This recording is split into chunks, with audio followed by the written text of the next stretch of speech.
Kedengaran kamu? Iya, kedengaran. Ayo. Mati.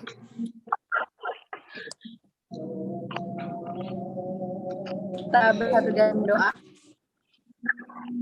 Bapa yang kekal, Bapa yang kami panggil dalam nama Tuhan Yesus Kristus, kami bersyukur, kami berterima kasih Tuhan atas penyertaan-Mu di sepanjang hari ini Tuhan.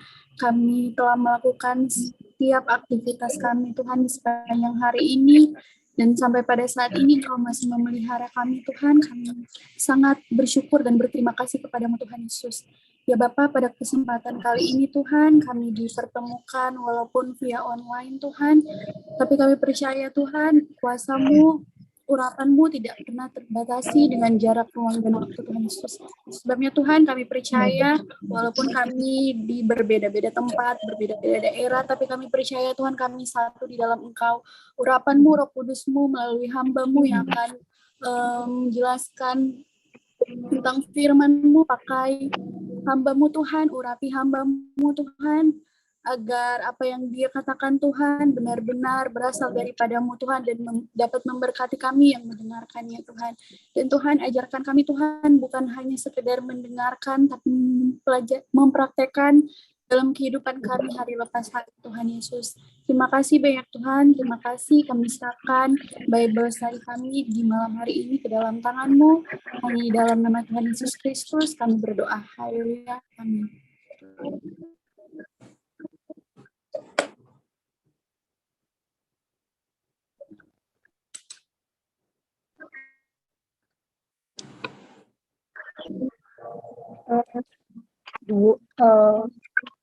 Halo. Oh ya. Malam ini kita akan bahas Keluaran 3 ayat 1 sampai 9 sama ayat 10 sampai 15. Nanti saya minta ayat 1 sampai 9 yang baca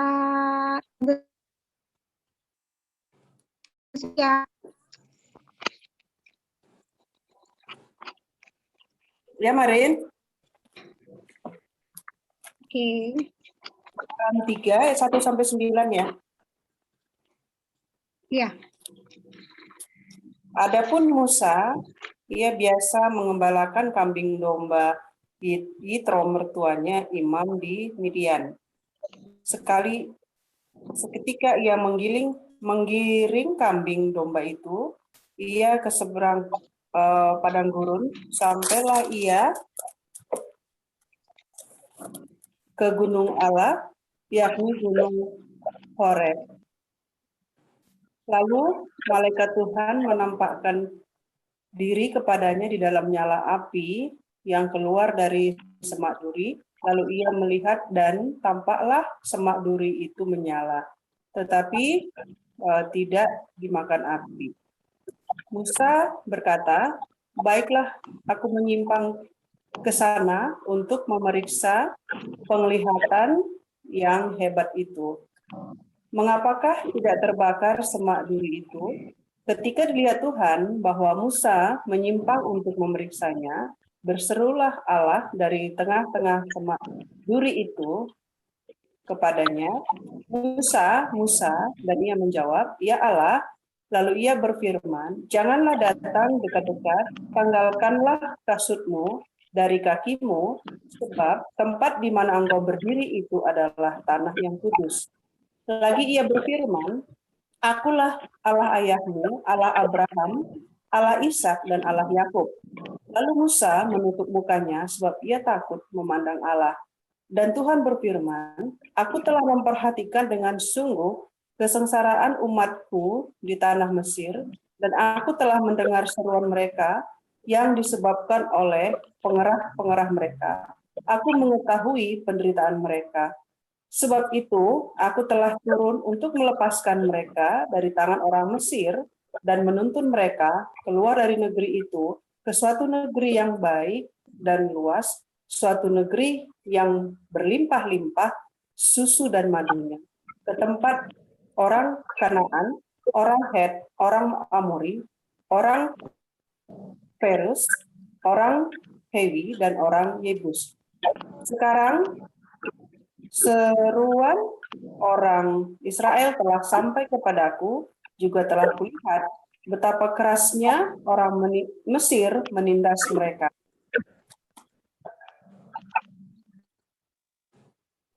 Udah Marin, sampai 9 kan? Makasih Kak Suci. Ya, sama-sama. Udah Kak, makasih ya. Oke.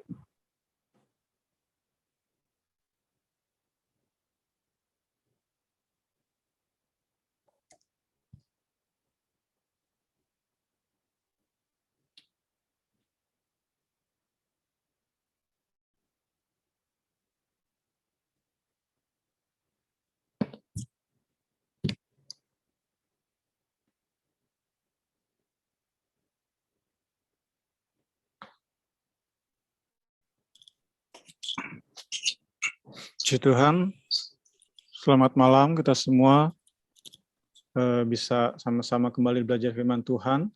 Tentu terima kasih kepada Tuhan Yesus memberi kesempatan bagi kita, kesehatan bagi kita semua. Terima kasih juga buat teman-teman yang masih terus sama-sama kita mau belajar firman Tuhan. Masih tetap semangat. Saya pribadi bersyukur biar kita terus berdoa supaya semangat yang ada terus terjaga, bahkan bisa mempengaruhi orang-orang lain. Terlebih semangat belajar firman dapat mengubahkan pribadi kita, keluarga kita. Puji Tuhan. Kita masuk bab ke-6.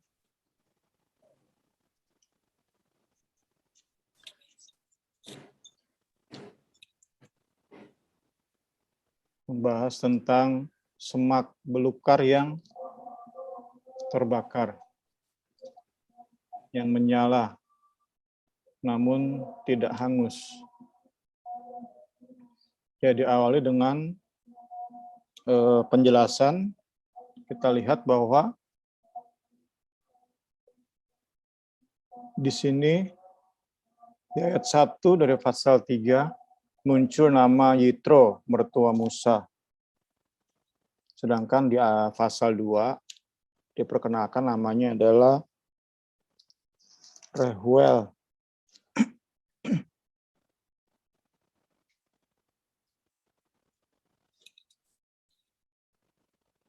Penjelasan paling kuat kemungkinannya adalah ini yang ungu nih.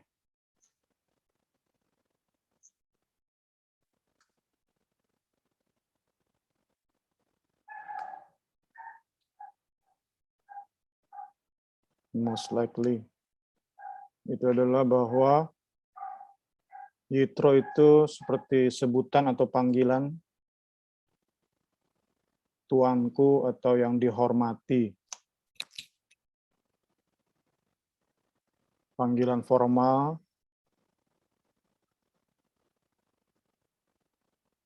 yang mewakili status seseorang. Yitro itu ya, jadi namanya Rehuel. Nah, disebut atau dipanggil Yitro. Ini kemungkinan yang paling kuat. Ada dua kemungkinan lain. Yang pertama, Yitro dan Rehuel nama yang sama, nama dari orang yang sama, jadi dia punya dua nama. Jadi mertua Musa punya dua nama, ini kemungkinan yang lainnya. Kemudian, ya, two names. Kemudian Rehuel itu ditafsirkan lagi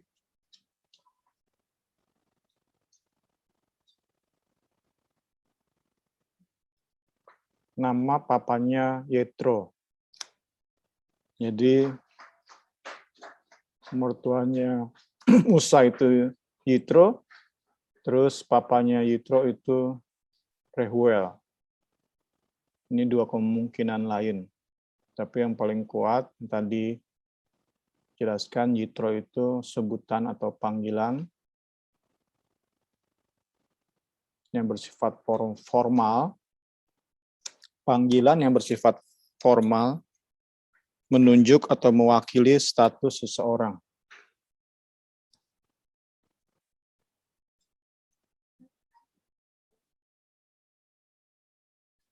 Masuk ke peristiwa Semak Duri yang terbakar. Di sini dijelaskan bahwa setelah 40 tahun kurang lebih menjalani profesi sebagai gembala, Musa tentu sudah terbiasa melihat semak belukar terbakar karena teriknya matahari. Tetapi yang biasa dia lihat, semak itu hangus. Namun berbeda dengan suatu hari setelah 40 tahun di padang gurun. Di hari itu Musa melihat semak tapi tidak hangus meskipun ada api di dalam semak itu.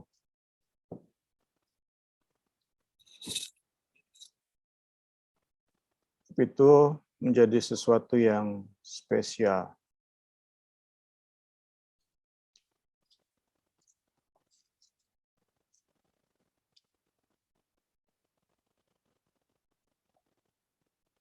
Baiklah aku menyimpang. Itu di ayat 3.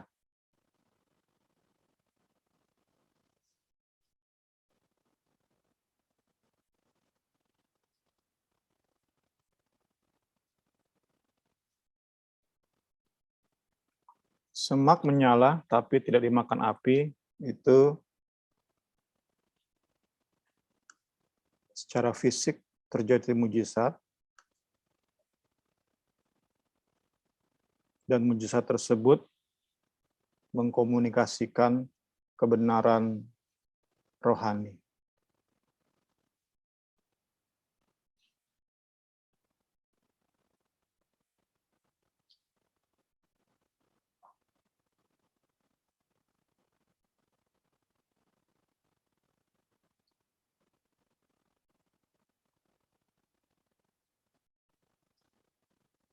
Di sini semak yang terbakar menyatakan keberadaan atribut dari Allah Israel. Tidak heran jika di kemudian hari Musa berkata bahwa Tuhan Allahmu itu api yang menghanguskan.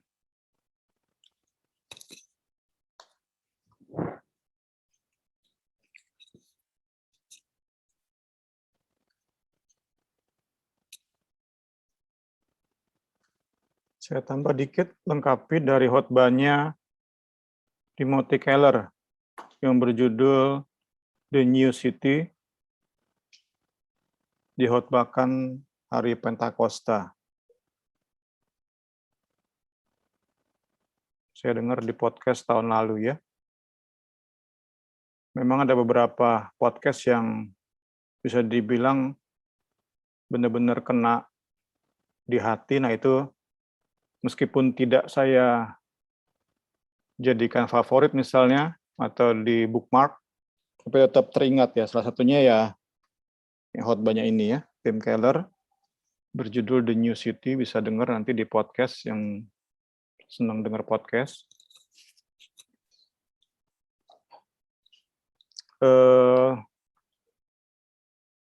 Dalam khotbah tersebut dijelaskan bahwa api mewakili keberadaan tadi ya, nature-nya Allah. Itu ada 4 poin. Pertama, api itu punya kuasa. Api bisa menghanguskan hutan yang demikian luas, rumah apalagi. Sekuat apapun rumah dibangun oleh api bisa habis.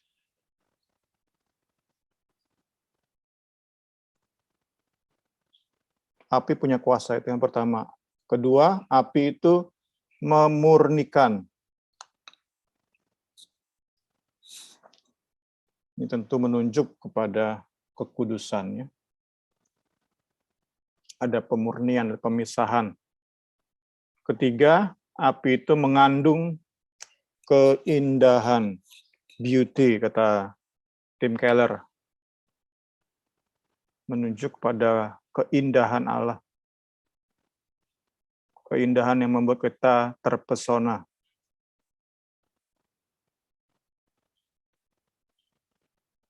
Kemudian api terakhir mewakili tidak tersentuhnya Allah. Bahwa Allah tidak bisa diakses oleh manusia. Keterpisahannya Allah. Berkaitan erat dengan tadi ya, api itu memurnikan. Ya, dijelaskan dalam khotbahnya bahwa dari sisi manusiawi, api itu bermanfaat saat ada jarak antara kita dengan api. Tapi saat kita masuk ke dalam api,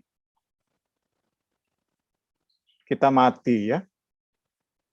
Api itu benar-benar memurnikan. Jadi saat seseorang masuk dalam api, pemurnian habis-habisan kita ya. Daging dan tulang kita hancur, itu diungkapkannya. Tidak heran kita terus menjaga jarak terhadap api. Saat kita di api unggun, nah itu kita jaga jarak ya. Saat kita jaga jarak, kita bisa lihat indahnya api, dan kita bisa merasakan hangatnya api.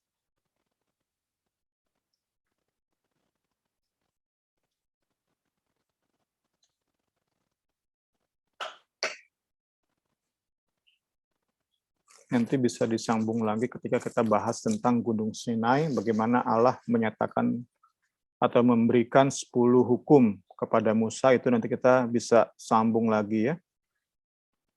Karena dalam khotbahnya, peristiwa Pentakosta itu, yang pertama kali itu di Gunung Sinai, saat Allah hadir dalam bentuk api, umat Israel takut untuk mendekat, kemudian saat Yesus sudah mati, digenapi di loteng Yerusalem, api itu hinggap. Api itu hinggap di atas murid-murid.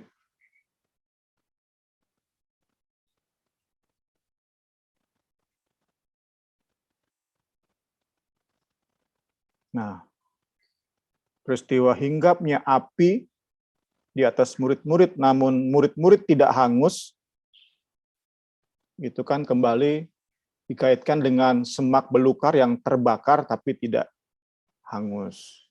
Seperti itu ya teman-temannya. Bisa kita sambung-sambungnya. Jadi di Perjanjian Lama Allah sudah memberi seperti gambaran-gambaran, satunya di sini ya, di semak belukar yang terbakar, yang menyala tapi tidak hangus. Nah, nanti di peristiwa Pentakosta, api Allah, api Maha Kudus, api yang sebelumnya itu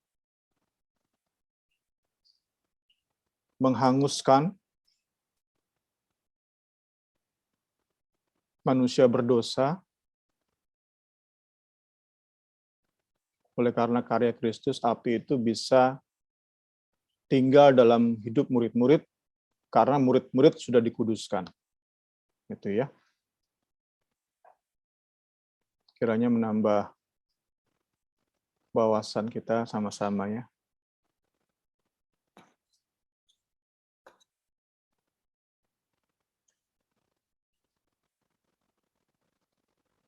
Ya, ini ada dua setidaknya ya, dua ekstrim ya. Ini dua ekstrim. Meskipun di antara dua ekstrim ini ada spektrum-spektrum yang berlapis. Nah, ekstrim pertama adalah terhadap kekudusan Allah ya, terhadap api yang tidak bisa kita hampiri. Sekali lagi, Allah memperkenalkan diri sebagai api. Karena itu, dengan memperkenalkan diri sebagai api, Allah ingin berkata, kamu tidak bisa mendekat kepadaku. Itu ya, itu harus kita ingat benar-benar tuh. Dari awal Allah memperkenalkan diri sebagai api, dan api itu tidak bisa didekati oleh manusia. Nah, beberapa orang merespon penyataan Allah ini bahwa dia tidak bisa didekati adalah dengan melebih-lebihkan kekudusan manusia. Inilah agama yang kepalsuannya hakiki ya. Kepalsuannya paling parah adalah saat sebuah agama membesar-besarkan, melebih-lebihkan kekudusan manusia.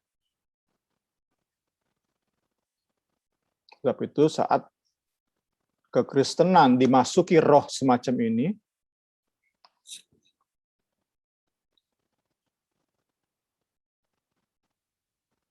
kekristenan akan menjadi agama paling menipu, agama paling palsu.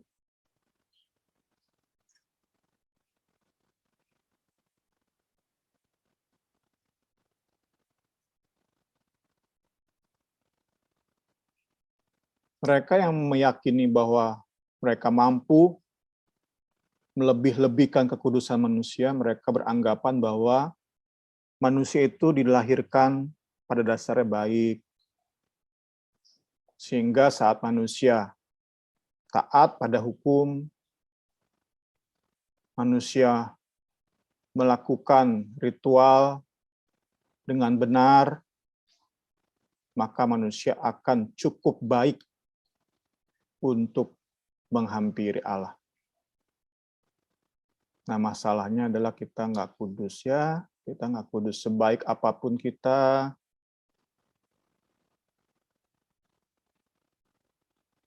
selembut apapun perkataan kita, sebanyak apapun harta kita amalkan, suka ramah sama orang, nggak pernah menyakiti orang, tapi ingat, kita tidak kudus, sedangkan Allah kudus. Sebab itu, gambaran Allah sebagai api itu penting banget, mengingatkan kita bahwa kita tidak mungkin menghampiri Allah.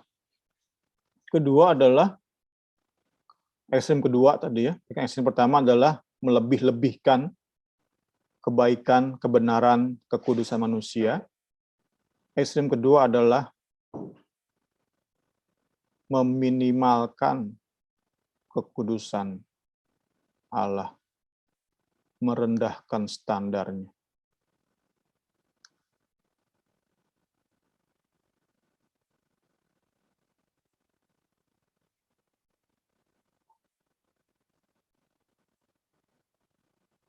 Padahal itu nggak mungkin ya. Apalah manusia ini coba mengatur Tuhan.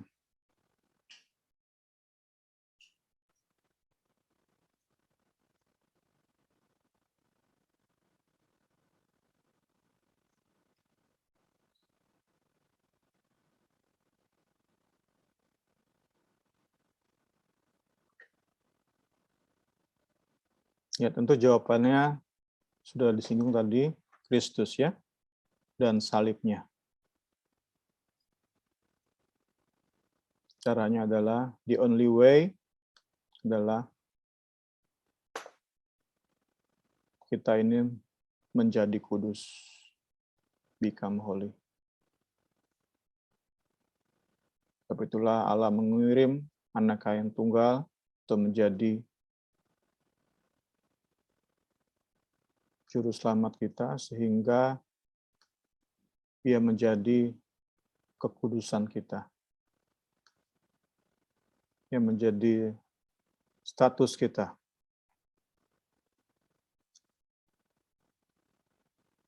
Ya, puji Tuhan. Masuk ke bagian selanjutnya. Hebatnya adalah Allah yang memperkenalkan diri tak terhampiri itu, the Holy God,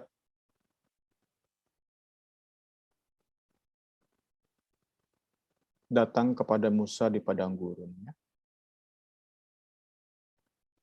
Dia tidak membawa Musa ke langit. Mungkin kalau kita gambarkan film-film seperti Alien ya, datang pesawat UFO, ditangkap Musa, dibawa ke langit, enggak ya. Allah stoop down ya, turun tujuannya ini ya, menyelamatkan umatnya. Diawali dengan dia menyatakan dirinya sendiri kepada Musa. Haleluya, inilah indahnya ya, Allah yang kita sembah.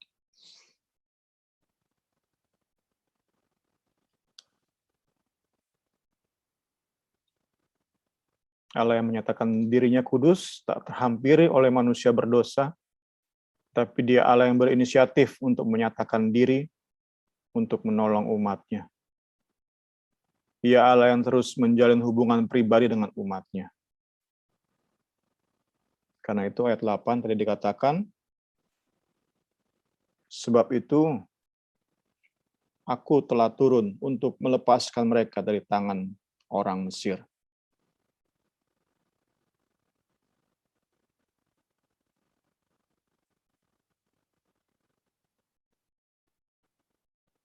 Tuhan tolong kita semua untuk mengerti, lebih lagi memahami, meresapi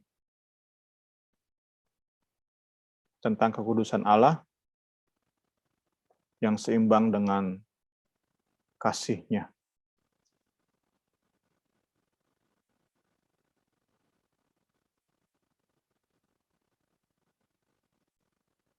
Allah turun untuk menyelamatkan,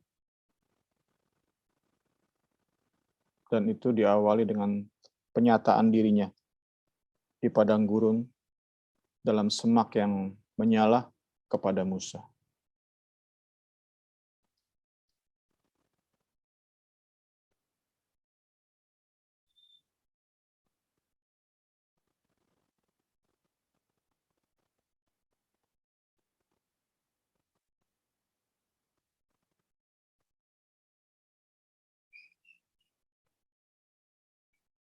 Inilah Allah yang diperkenalkan oleh kitab Keluaran, Allah yang menjalin hubungan pribadi dengan umatnya.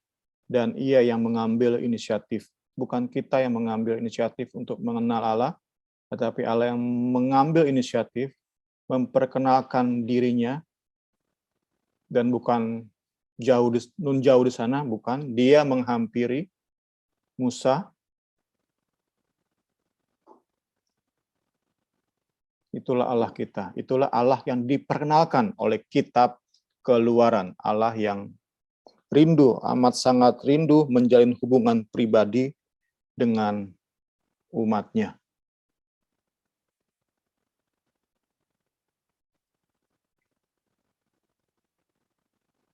Baru dihubungkan dengan seruan bangsa Israel, teriakan, keluhan bangsa Israel dalam penjajahan Mesir.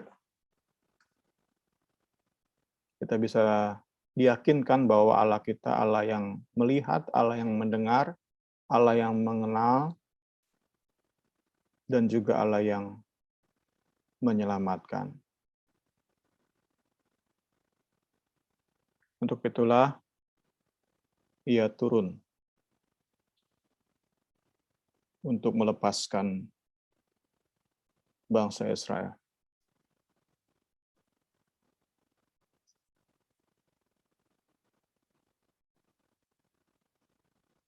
Kata turun, coming down, itu erat kaitannya dengan Advent, kata Advent ya. Memang istilah ini asing bagi kita yang bergereja di karismatik ya. Tapi bagi orang Katolik, Protestan, ini kata yang indah bagi mereka ya. Ya ini dari Wikipedia, Advent dalam Kristen adalah nama periode sebelum Natal, sebelum Immanuel datang. Nama Advent diambil dari kata Latin Adventus yang berarti kedatangan.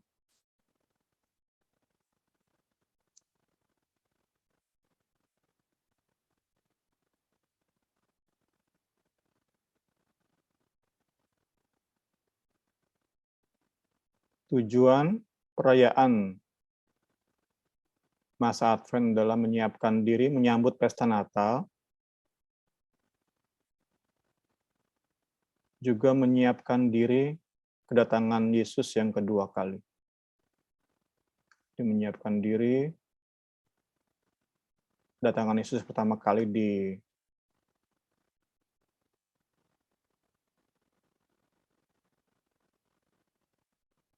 hari Natal, juga menyiapkan diri menyambut kedatangan Yesus kedua kali. Advent sejak abad keempat dirayakan oleh umat Kristen. Kemudian ini tambahan untuk memperlengkap.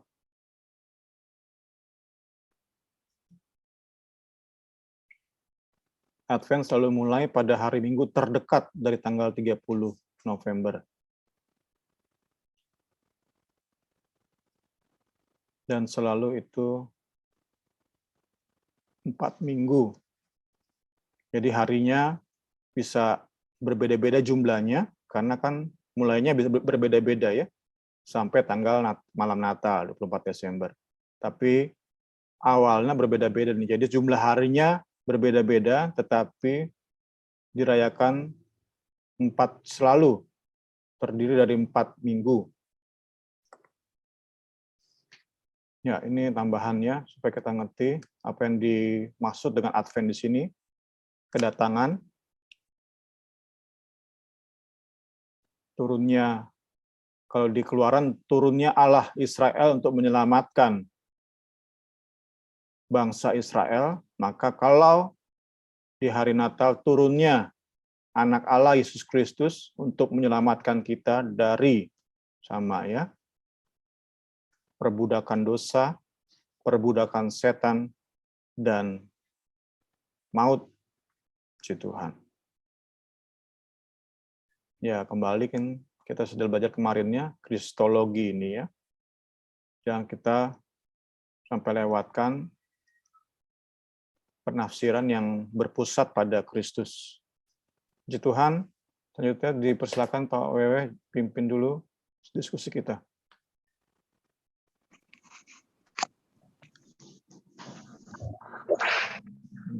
Ya, terima kasih. Silakan teman-teman jika ada yang mau diskusi, mau tanya, atau ada yang mau menambahkan, silakan. Atau ada yang kurang jelas, boleh. Silakan. Ya, Iniar. Ya, Bung, makasih untuk penjelasannya. Cuman mau ini aja sih yang soal kekudusan Tuhan, kekudusan Allah itu apa ya? Memang benar-benar hal yang akhir-akhir ini saya baru baca dari bukunya R.C. Sproul, judulnya The Holiness of God. Kalau mau lihat, dan itu kayak membuka wawasan kita gitu tentang kekudusan Tuhan.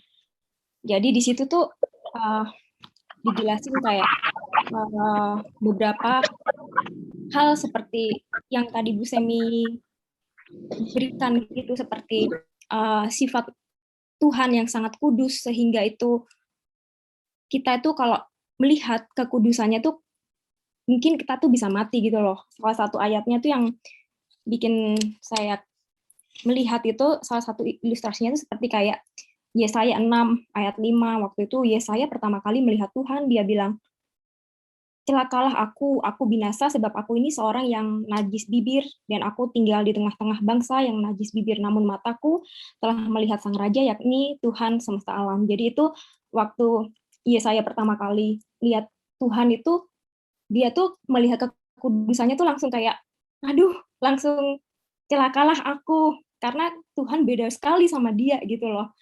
Dan pada saat itulah Yesaya menyadari siapa dirinya sendiri dan siapa itu Tuhan gitu.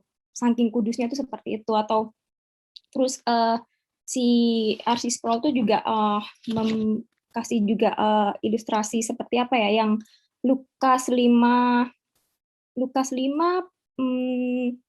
ayat 8, yang waktu itu waktu itu Tuhan Yesus membantu Simon Petrus untuk mendapatkan ikan yang pada awalnya Petrus bilang kalau aku nggak akan mendapatkan ikan di danau itu, tapi Tuhan Yesus menyuruh dia untuk pergi lebih dalam, dan ternyata ikan tuh ada masuk ke jaring-jaring sampai hampir terkoyak. Dan ketika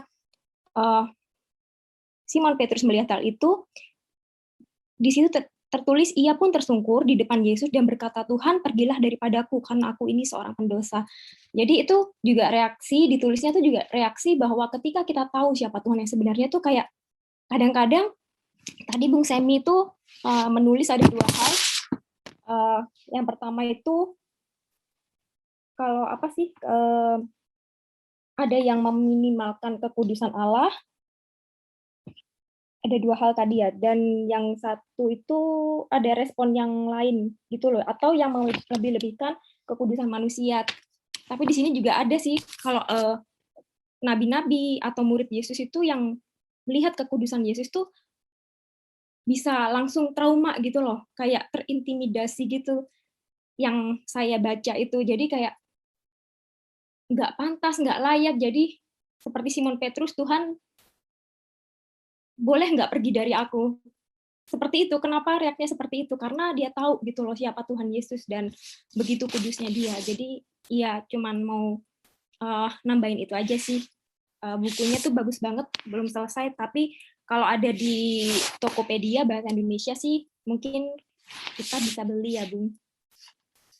Itu aja kok, Bung. Terima kasih. Oke, makasih Niar. Oke. Ya. Yang lain mungkin ada yang mau tambahkan? Enggak. Fosen, mau tambahin Fosen? Boleh?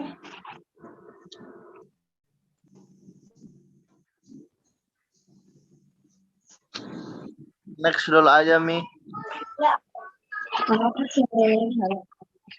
Ayo yang lain ada mau menambahkan? Ini soalnya lagi ngunyah nih. Ya, mana? Ya banyak hal pastilah ya. Pengalaman pribadi juga bisa kita bawa dari pelajaran kita malam ini. Karena memang pada dasarnya seperti yang tadi sudah dibahas, ketika kita menyadari tentang kekudusannya Allah, dan di saat itulah kita menyadari keberadaan kita. Intinya seperti itu. Jadi saat seorang pelayan atau kita sendiri masih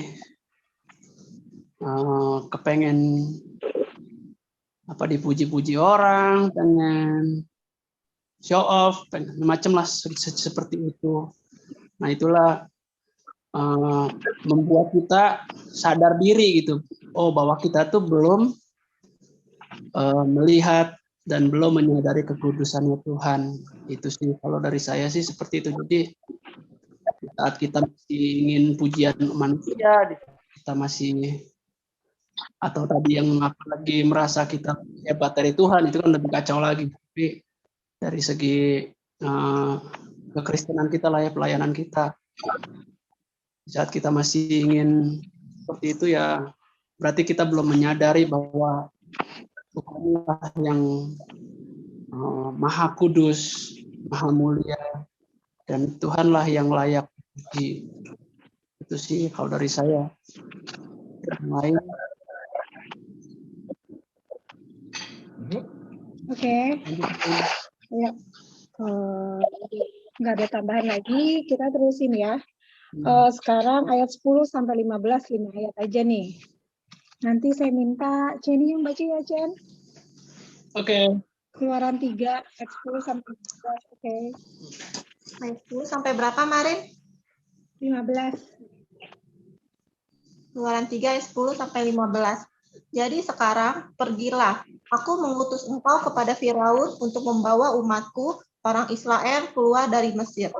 Tetapi Musa berkata kepada Allah, siapakah aku ini? Maka aku akan menghadap Firaun dan membawa orang Israel keluar dari Mesir. Lalu firman-Nya, bukankah aku akan menyertai engkau? Inilah tanda bagimu bahwa aku yang mengutus engkau. Apabila engkau membawa bangsa itu keluar dari Mesir, maka kamu akan beribadah kepada Allah di gunung ini. Lalu Musa berkata kepada Allah, Tetapi apabila aku mendapatkan orang Israel dan berkata kepada mereka, Allah nenek moyangmu telah mengutus aku kepadamu, dan mereka bertanya kepadaku, bagaimana tentang namanya? Apakah yang harus kujawab kepada mereka? Firman Allah kepada Musa, aku adalah aku. Lagi firman-Nya, beginilah kau katakan kepada orang Israel itu, akulah aku telah mengutus aku kepadamu. Selanjutnya, berfirmanlah Allah kepada Musa, beginilah kau katakan kepada orang Israel, Tuhan Allah nenek moyangmu, Allah Abraham, Allah Ishak, dan Allah Yakub telah mengutus aku kepadamu, itulah namaku untuk selama-lamanya, dan itulah sebutanku turun-menurun. Makasih, Ken.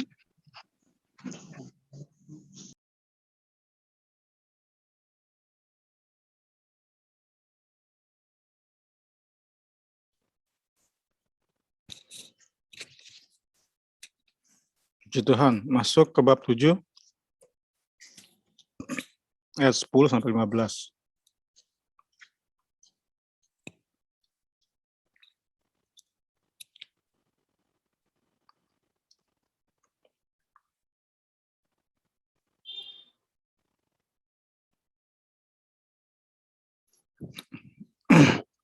Menjelaskan bahwa Allah yang berjanji untuk melepaskan bangsa Israel dari Mesir, menggenapi janjinya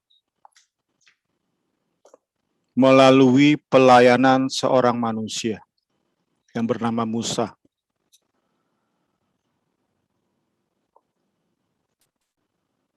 Kita sudah pernah bahas beberapa kali tentang paradoks kedaulatan Allah ya.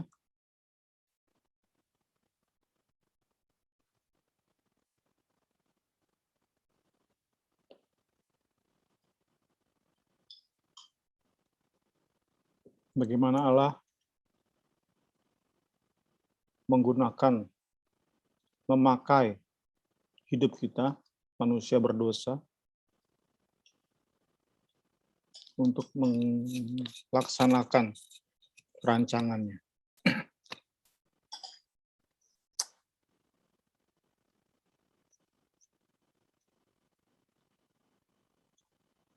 Ini benar bagi setiap orang Kristen. Allah yang kita sembah, Allah yang menyelamatkan, tapi juga Allah yang mengutus.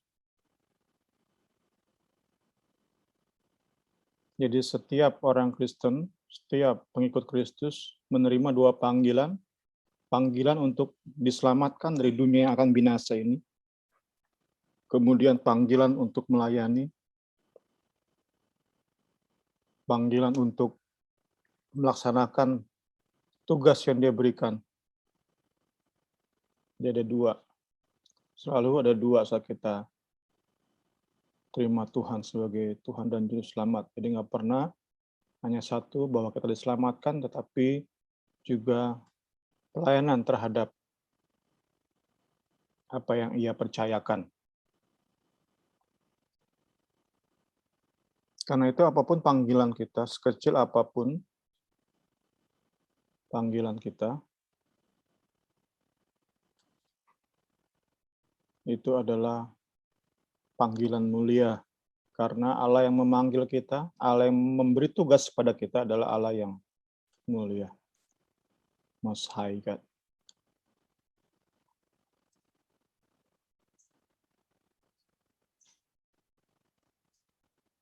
Diyakinkan oleh bagian ini bahwa saat kita diselamatkan, lahir baru, cinta Tuhan,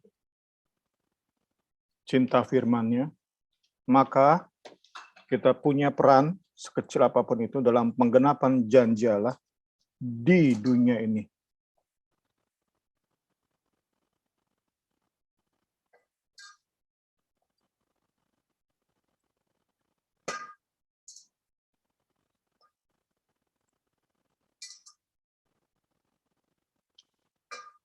Karena itu, buku ini berkata, mari kita jalani panggilan kita masing-masing dengan penuh semangat, dengan penuh sukacita, rajin,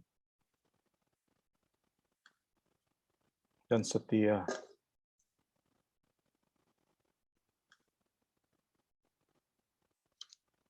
Puji Tuhan, puji Tuhan. Siapapun kita, sesuai dengan panggilan kita masing-masing, mari kita melayani dengan semangat penuh sukacita, karena Ialah yang menyertai. Karena Ia Allah yang memanggil. Baru itu kita baca ini nanti tentang Allah yang menyertai ya. Dia Allah yang memberi kepercayaan, memberi tugas. Tapi itu panggilan kita mulia. Sekecil apapun dalam pandangan manusia, panggilan kita mulia.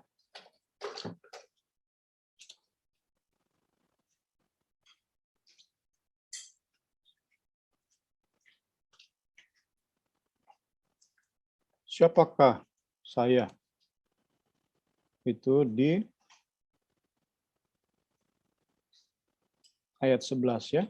Siapakah aku ini? Itu jawaban Musa, respon Musa terhadap panggilan Allah bagi hidupnya. Musa sadar diri bahwa dirinya bukan bandingan Mesir, bukan tandingan Mesir, bangsa adidaya saat itu.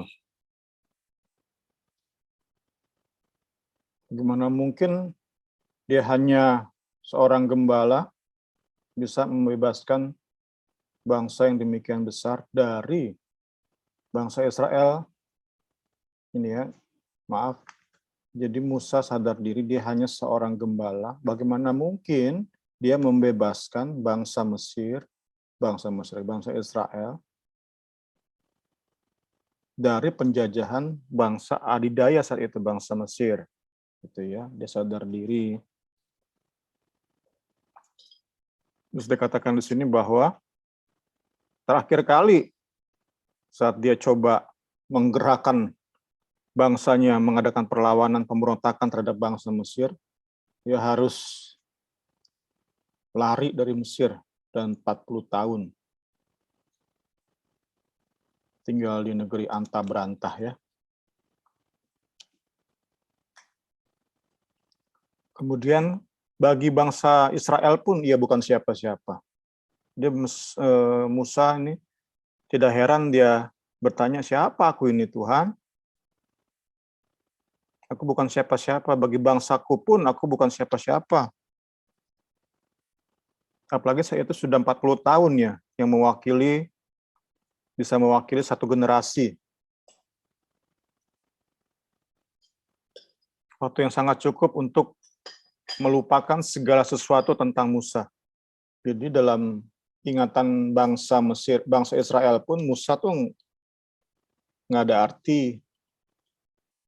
Bahkan mungkin jika ada yang ingat Musa, ingatnya sebagai seorang pembunuh ya.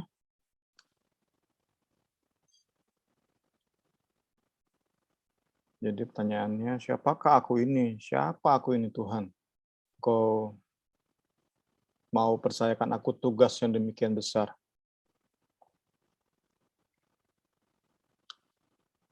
Ya, dalam buku ini memberikan 2 tafsiran terhadap respon Musa ini. Pertama, respon Musa adalah tanda dari kerendahan hatinya. Tadi sudah kita jelaskan ya. Kedua adalah kemungkinan juga bahwa Musa itu rendah diri, terus ditambah lagi also bahwa dia kurang percaya terhadap Allah. Kita bisa bilang kurang mengenal Allahnya.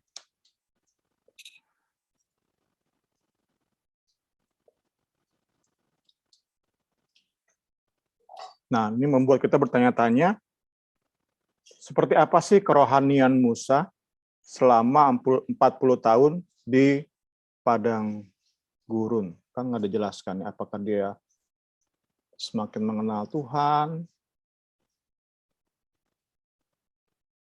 apakah dia berdoa tiap hari, apakah dia sering berpuasa, itu nggak dijelaskan ya. Kalau saya kembali, hal ini mengingatkan bahwa kitab Keluaran bukan tentang Musa. Kitab Keluaran bukan berisi biografi Musa, bukannya. Kitab Keluaran tentang Allah Israel yang memakai Musa jadi alatnya. Jadi tentang Musa 40 tahun ngapain itu nggak terlalu penting bagi kitab Keluarannya. Karena kitab Keluaran tentang Allah. Ya, apapun tafsiran kita terhadap respon Musa tadi, saat berkata, siapakah aku ini? Yang jelas, Allah merespon jawaban Musa, tanggapan Musa dengan kasih karunia. Tuhan Allah menanggapi Musa dalam kasih karunia-Nya. Meskipun tadi yang kemungkinan besar lebih karena takut dia.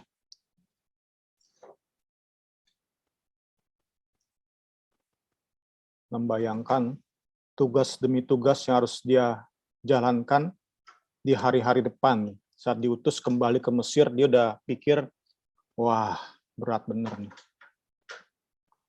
Tetapi dalam keadaan yang ragu tersebut, takut tersebut, mungkin tadi ya, benar-benar rasa nggak percaya diri, Tuhan merespon dengan penuh belas kasihan. How graciously God answered Moses. Puji Tuhan. Puji Tuhan. Dan kita belajar selanjutnya bahwa jawaban Allah Israel terhadap keraguan Musa ini adalah, bukankah aku akan menyertai engkau? Ya, inilah jawaban terhadap keraguan Musa. Puji Tuhan. Jadi jawaban Allah ini menegaskan bahwa kita tidak bisa berpusat pada kemampuan kita, pada kemanusiaan kita.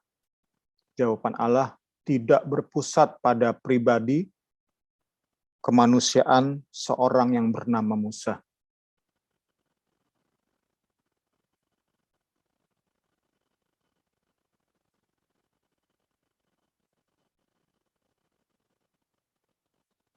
Jadi, tidak bergantung. Pembebasan bangsa Israel tidak bergantung pada kompetensi Musa, tetapi pada hadirnya Allah, kehadiran Tuhan Allah Israel bagi mereka. Tapi itu saat kita belajar ini, arti kata Immanuel itu luar biasa ya. Bukan kuat, bukan gagah kita. Tapi Immanuel, Roh Allah hadir di dalam kita. Allah yang memberi kekuatan. Ini pola yang terus berlanjut dalam Alkitab kita ya. Yosua, di dalam Yosua 1 ayat 5,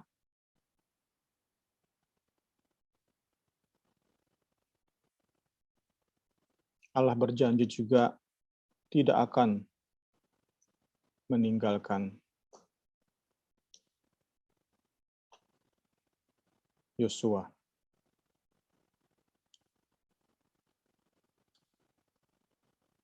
Mungkin pula terhadap Gideon. Di Hakim-Hakim 6 ayat 16. Juga terhadap Yeremia, di Yeremia 1 ayat 8. Dan bagi gereja, hal yang sama Tuhan Allah janjikan. Di Matius 28 ayat 20. Sungguh aku menyertai kamu sampai akhir zaman. Jadi bukan tentang kehebatan kita, kebisaan kita, kelebihan kita, tetapi tentang penyertaan Tuhan. Bukankah aku akan menyertai engkau Musa? Puji Tuhan, puji Tuhan.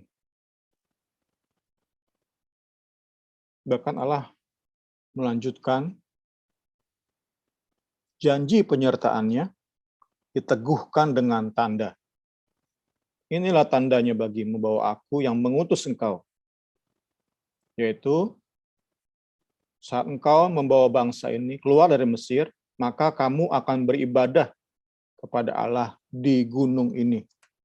Sebab itu kita yakini gunung yang sama, di situ terjadi peristiwa semak belukar menyala, di situ pun hukum Allah turun. Karena itu hubungannya erat banget ya saat kita, apalagi yang bikin renungan, yang susun khotbah, mengaitkan antara hari ketuhanan Roh Kudus dengan turunnya hukum Musa itu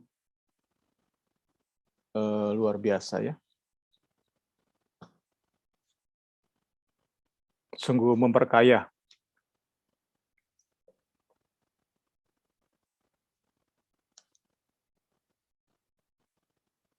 Yang menarik adalah tanda yang Allah berikan itu tanda di masa akan datang. Tanda yang akan dikonfirmasi saat Musa menjalankan panggilannya. Jadi, saat kita setia, Tuhan akan memberi peneguhan demi peneguhan dalam kita menjalani panggilan. Tapi itu penting juga kita bertanya, sudahkah kita menerima peneguhan dari Tuhan saat kita menjalani panggilan? Jangan-jangan kita panggilannya bukan yang sedang kita jalani sekarang.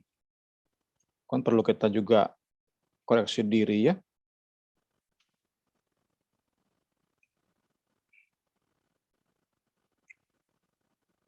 Saat kita jalani panggilan, lebih sering mengecewakan orang.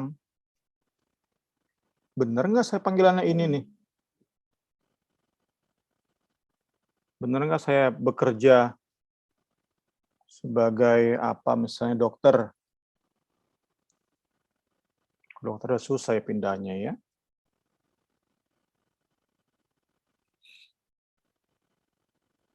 Atau melayani sebagai apa ya?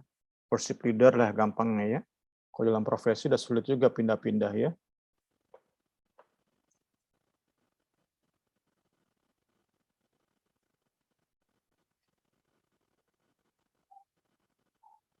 Ternyata saat saya jadi worship leader, lebih banyak yang nggak diberkati misalnya. Kurang berdampak misalnya. Nggak ada peneguhan dari Tuhan. Nah, kita bisa jadikan sebagai bahan koreksi.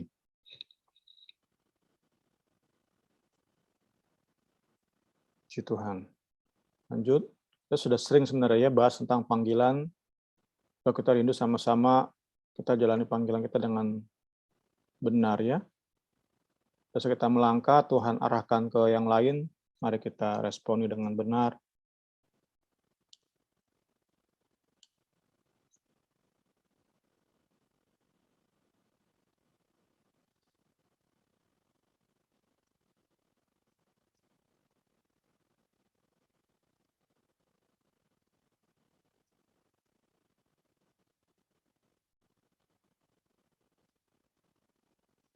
Ya, masuk pada jawaban terhadap pernyataan Musa, pertanyaan Musa, siapa atau apa nama Tuhan? Musa bertanya di ayat 13, bagaimana tentang nama Tuhan? Bagaimana tentang namanya?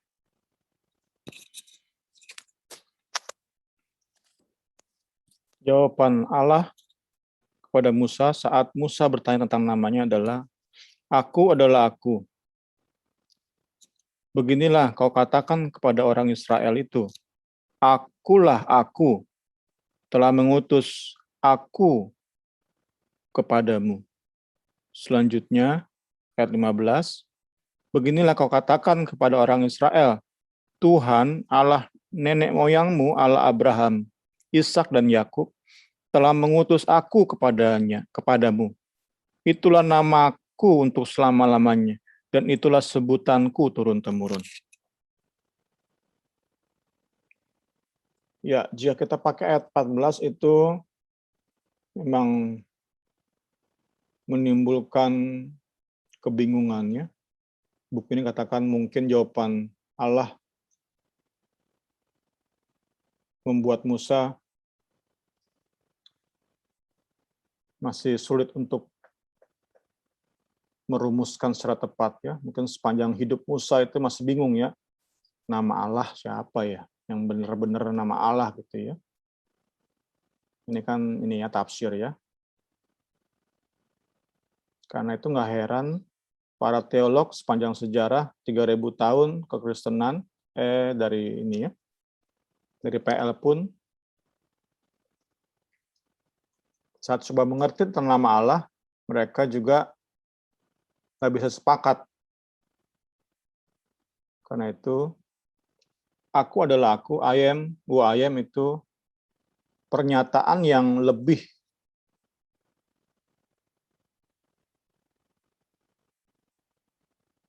membangkitkan pertanyaan-pertanyaan berikutnya daripada jawaban. Ya, karena itu para teolog memakai ayat 15 sebagai nama Tuhan. Dipakai kata di situ adalah ayat 15, Lord dalam bahasa Inggrisnya, dalam bahasa Indonesianya Tuhan, huruf besar semua. Itu dipakai kata YHWH dalam bahasa Ibrani.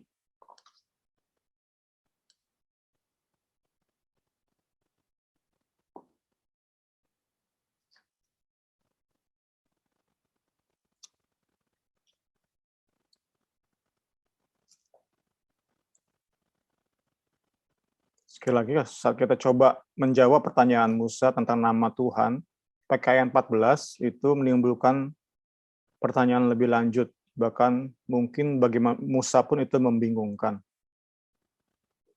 Karena itu kita pakai ayat 15, karena di situ ada sebutan YHWH. Itu lebih mudah untuk menjawab pertanyaan Musa di ayat 13.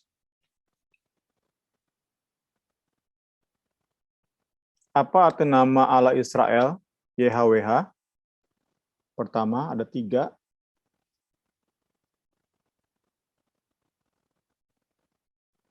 Pertama, bahwa Allah itu misterius. Sangat sulit untuk memahami Allah. Bahkan kita harus akui bahwa beberapa hal tentang Allah tidak mungkin atau mustahil untuk kita mengerti.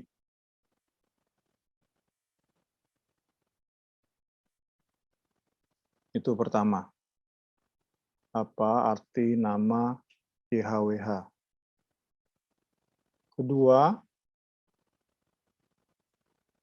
nama Allah berarti bahwa Ia kekal dan tidak berubah.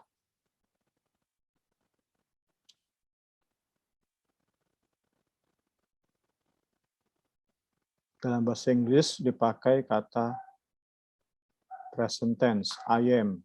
Dia tidak menyebut dirinya I was atau I will be. Saya dulu atau saya akan, bukannya, tetapi aku ada sebagaimana aku ada. Aku adalah aku. I am who I am. Jadi dalam keberadaan Allah tidak ada kemunduran, juga tidak ada kemajuan dalam diri Allah ya. Dalam diri Allah tidak ada downgrade, tidak ada upgrade.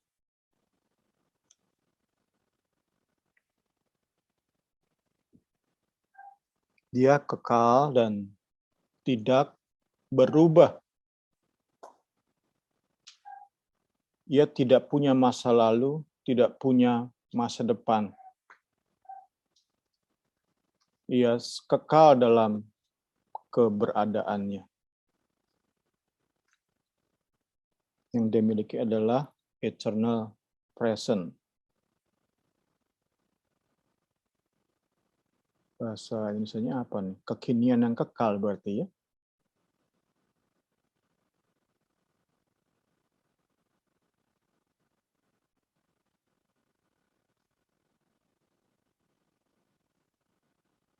Kalau manusia kan, kalau kita ini, fisik kita semakin mengalami kemunduran ya. Bagi kami yang usia 40, 50, kami terus mengalami kemunduran dalam hal fisik. Tapi dalam kedewasaan, kami diharapkan untuk terus mengalami kemajuan. Semua itu tidak berlaku bagi Allah. Allah tidak mengalami kemunduran, Allah pun tidak mengalami kemajuan.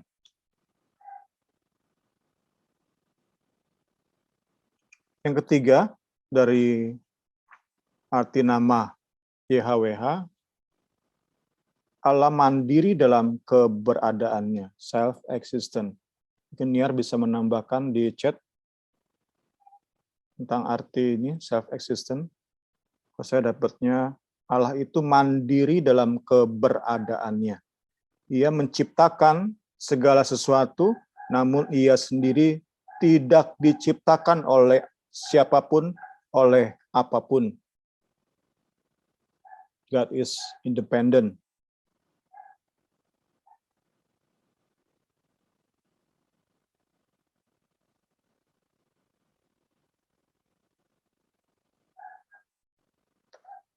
Ia tidak bergantung pada apapun, pada siapapun. Ia tidak membutuhkan apapun atau siapapun untuk ada sebagaimana ia ada. Kalau kita percaya kita ada sebagaimana kita ada, itu semata-mata anugerah Allah.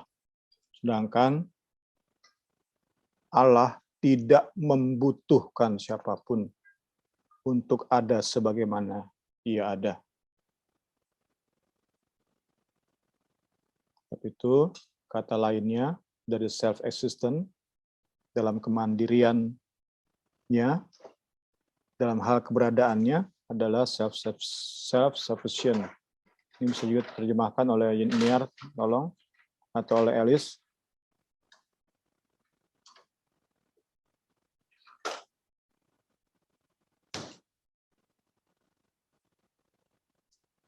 Dalam pribadi Allah, tidak ada kebutuhan yang tidak tercukupi. Dalam pribadi Allah, tidak ada gairah yang tidak terpuaskan.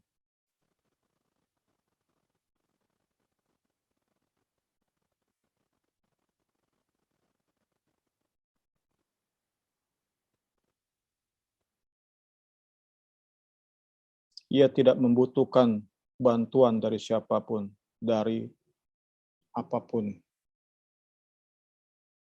Ia tidak membutuhkan partner untuk mendukung keberadaannya.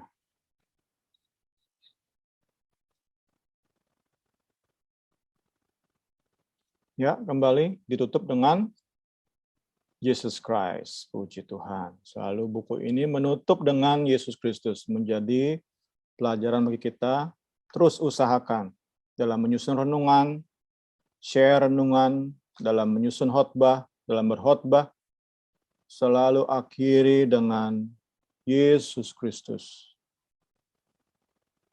Buku ini mengajari kita ya, saat bahas tentang tadi ya, arti nama Allah, yang menunjuk pada atribut Allah, sifat-sifat Allah, karakter Allah, itu diakhiri dengan Yesus Kristus, yang adalah anak Allah.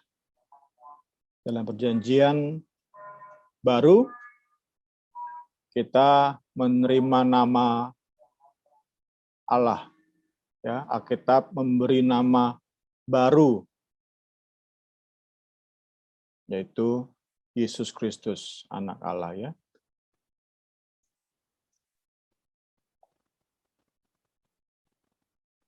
Yesus Kristus. Dalam PL kan nama ini belum diperkenalkan, ya. Dalam perjanjian baru nama ini diperkenalkan. Sehingga kita cukup memanggil nama Yesus Kristus, itu sudah mewakili Tritunggal Allah, ya.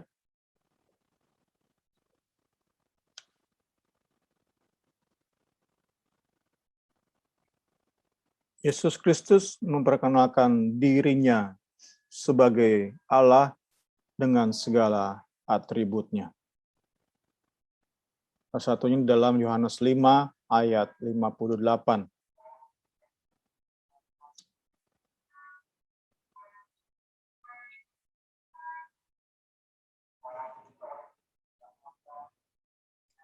Di saat tadi kita bahas tentang semak belukar yang menyala di bab 6, kemudian di bab 7 tentang nama Allah. Nah, itu semua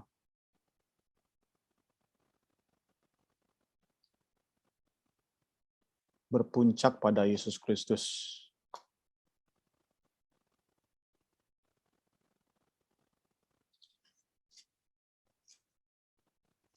Tuhan, kiranya malam hari ini kita semua diberkati. Dipersilakan Pak Wewe kembali pimpin diskusi. Selamat malam, Tuhan Yesus memberkati kita semua. Puji Tuhan.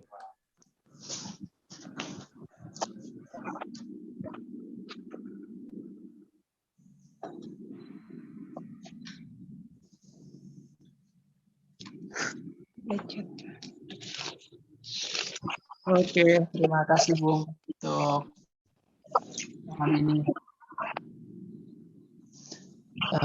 Kita semua diberkati, selain menambah wawasan, intinya kita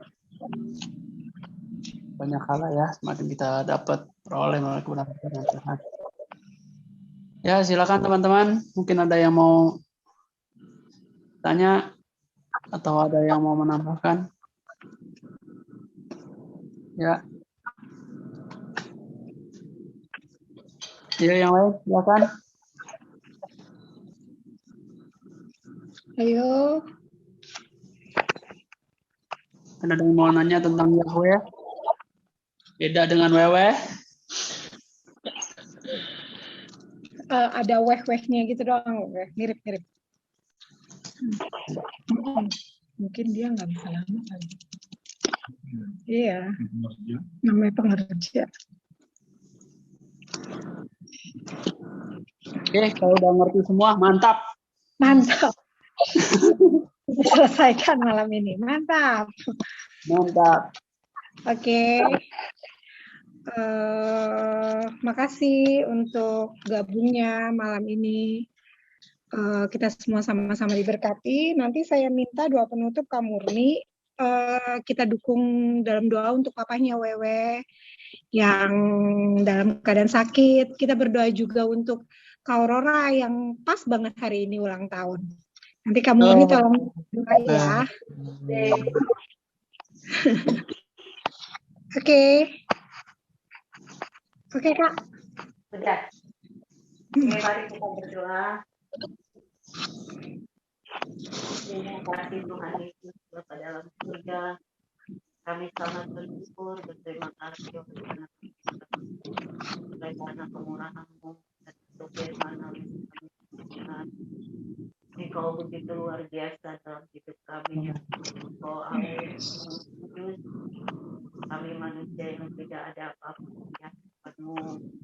Sebab itu tolong kami, ajar kami terus merendahkan diri kami kepadamu dan kami boleh terus setia menjalankan panggilan Tuhan berikan kami dan Tuhan ajar kami untuk lebih lagi mengerti tentang keberadaanmu dalam hidup kami. Ajar kami untuk lebih lagi bersungguh-sungguh mendekatkan diri kami kepadamu.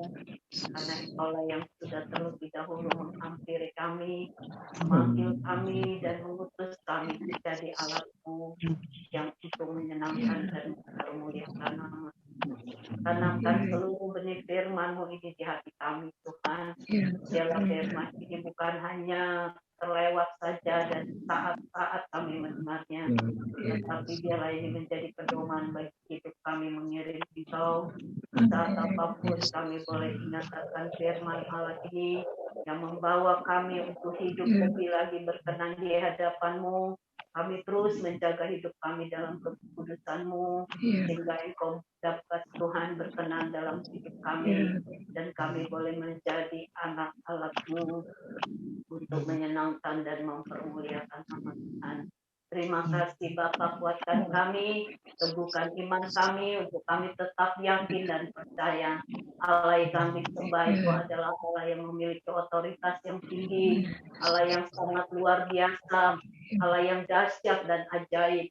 Kau sanggup lakukan segala sesuatu dalam hidup kami mengiring Kau. Terpujilah nama-Mu Bapa. Terima kasih Tuhan untuk firman-Mu saat hari ini.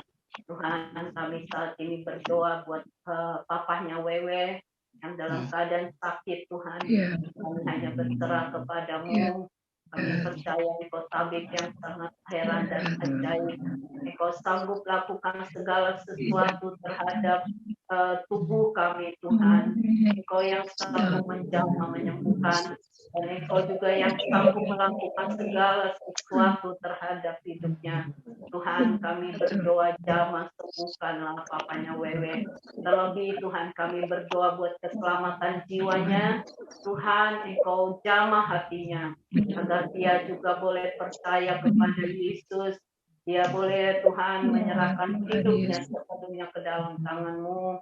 Dan dengan iman dan percayanya dia boleh sungguh-sungguh meyakini dan percaya kepadamu dan mengharap setia kepada Tuhan. Terima kasih Bapa, dan juga kami berdoa pada saat malam hari ini buat saudara kami dari satu kelompok Bible Study ini, Tuhan, buat saudari Aurora, Tuhan Engkau jamah dia.